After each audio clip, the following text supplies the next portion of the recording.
Friends, welcome back to the daily recitation practice of Bhagavad Gita as it is. So, till yesterday, we have seen Arjuna giving all sorts of reasons for not fighting the battle. We saw the condition of Arjuna, which made him keep his bow and arrow aside and describe his sorrowful condition to Krishna. In the next verses, which we are going to see today, Arjuna further describes the harm and misfortune it would bring if he were to fight the battle. So, friends, let us begin to read the texts 37 to 46, which will also conclude the first chapter of Bhagavad Gita as it is. Text 37-38.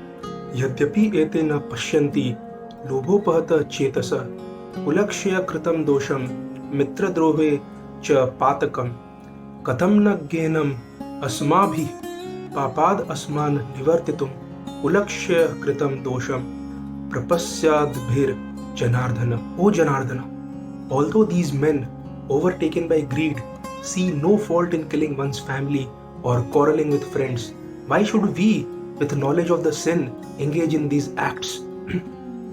So in detail, this text says that a Kshatriya is not supposed to refuse to battle or gamble when he is so invited by some rival party.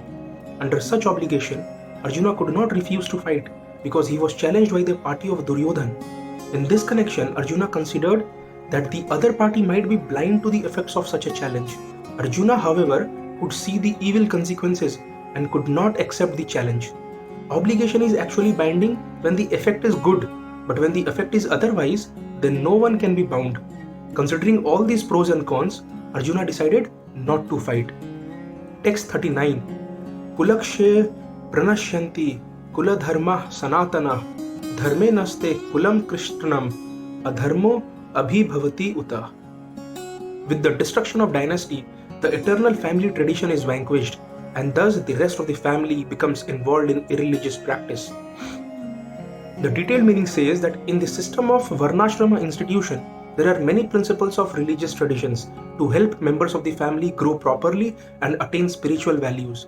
The elder members are responsible for such purifying processes in the family, beginning from birth to death.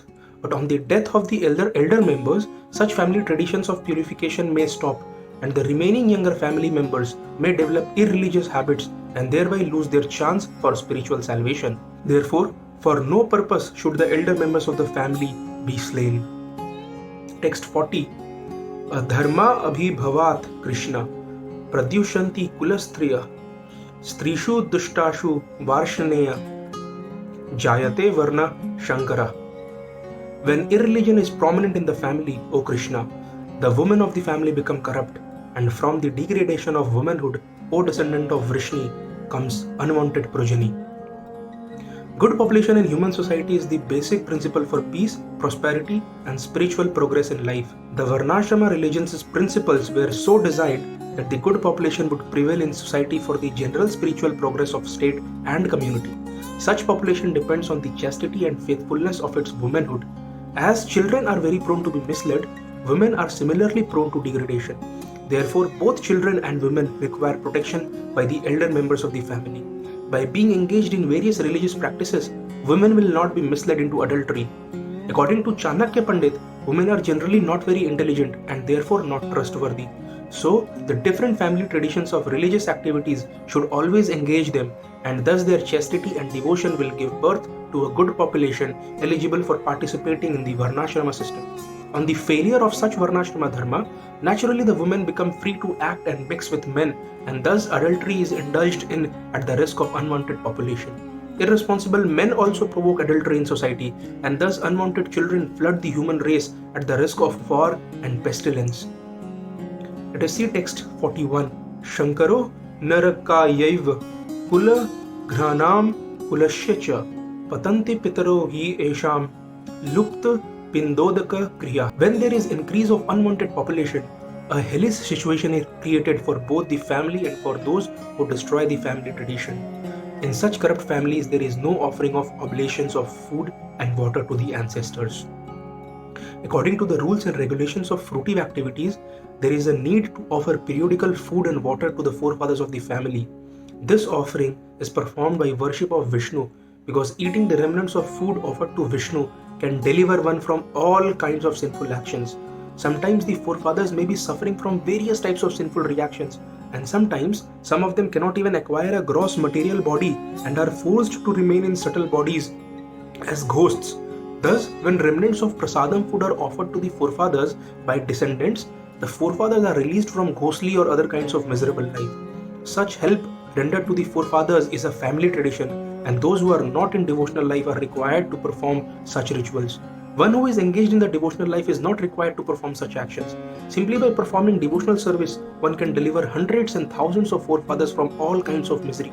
It is stated in the Bhagavad Gita, Devarshi Bhutapa Nirnam Pitranam Na Kinkaro Nayamrani Cha Rajan Sarvatmana Yah Sharanam Sharanyam Gato Mukundam Parirtya Kartam. Anyone who has taken shelter of the lotus feet of Mukunda, the giver of liberation, giving up all kinds of obligation, and has taken to the path in all seriousness, owes neither duties nor obligations to the demigods, sages, general living entities, family members, humankind, or forefathers. This is given in Bhagavatam 11.5.41. Such obligations are automatically fulfilled by performance of devotional service to the Supreme Personality of Godhead. Let us see text 40. Dosher itah kula gnanam varna shankara karakeh utsadyante jati dharma kula dharmascha shashvata. Due to the evil deeds of the destroyers of family tradition, all kinds of community projects and family welfare activities are devastated. The four orders of human society, combined with family welfare activities as they are set forth by the institution of the Sanatan Dharma or Varnashram Dharma, are designed to enable the human being to attain his ultimate salvation. Therefore, the breaking of the Sanatan Dharma tradition by irresponsible leaders of society brings about chaos in that society, and consequently people forget the aim of life, that is Vishnu. Such leaders are called blind, and persons who follow such leaders are sure to be led into chaos. Text 43. Utsanna kula dharmanam manushyanam janardana narake niyatam vaso bhavatiti anususruma. O Krishna, maintainer of the people, I have heard by disciplic succession that those who destroy my family traditions dwell always in hell.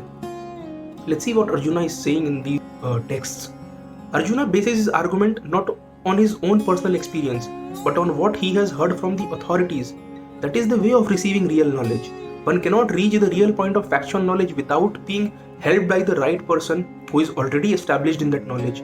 There is a system in the Varnashrama institution by which one has to undergo the process of ablution before death for his sinful activities. One who is always engaged in sinful activities must utilize the process of ablution called prashchit. Without doing so, one surely will be transferred to hellish planets to undergo miserable lives as the result of sinful activities. Text 44. Ahobata mahat papam kartum vyavasita vayam yad rajya sukha lobhena hantum swajanam udyata. Alas, how strange it is that we are preparing to commit greatly sinful acts driven by the desire to enjoy royal happiness.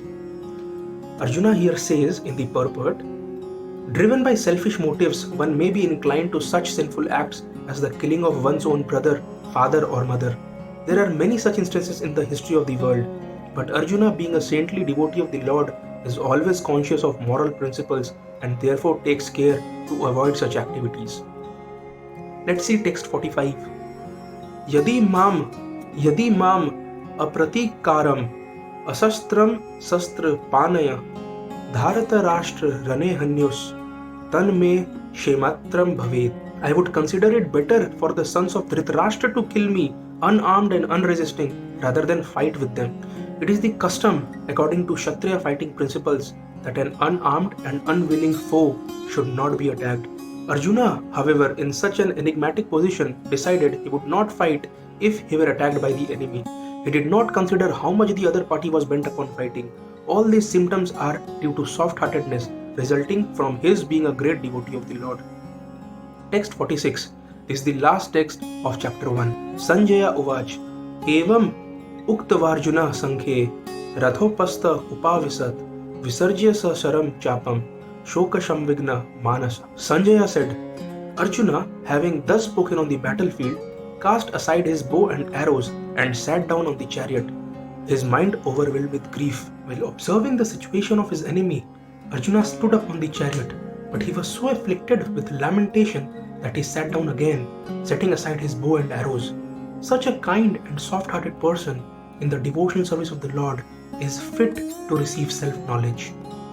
Thus, here ends the Bhaktivedanta purports to the first chapter of Srimad Bhagavad Gita in the matter of observing the armies on the battlefield of Kurukshetra. So friends, this marks the end of chapter 1. If I were to summarize it in a line or two, I would say this chapter was about how Arjuna has been portrayed as a person in bewilderment and dilemma who has now turned to the Supreme Personality of Godhead Krishna for help. He has surrendered to Krishna for enlightening him with knowledge that would help him decide what to do on the battlefield. Arjuna is not ready to fight in the prevalent situation, and his mind is giving him all sorts of reasons for the same, the reasons that we saw in chapter 1. In the coming chapter, chapter 2, we will see the words that were spoken by Lord Krishna to Arjuna to enlighten him with the timeless truth about life. If you are tuning to the channel for the first time, I request you all to go through all my previous videos, including the intro video, by clicking on the link above. If you like listening to me reciting this holiest eternal knowledge to you, do share it with your friends and family, and do not forget to hit the subscribe button to get regular notifications. So stay tuned for the next video and the next chapter.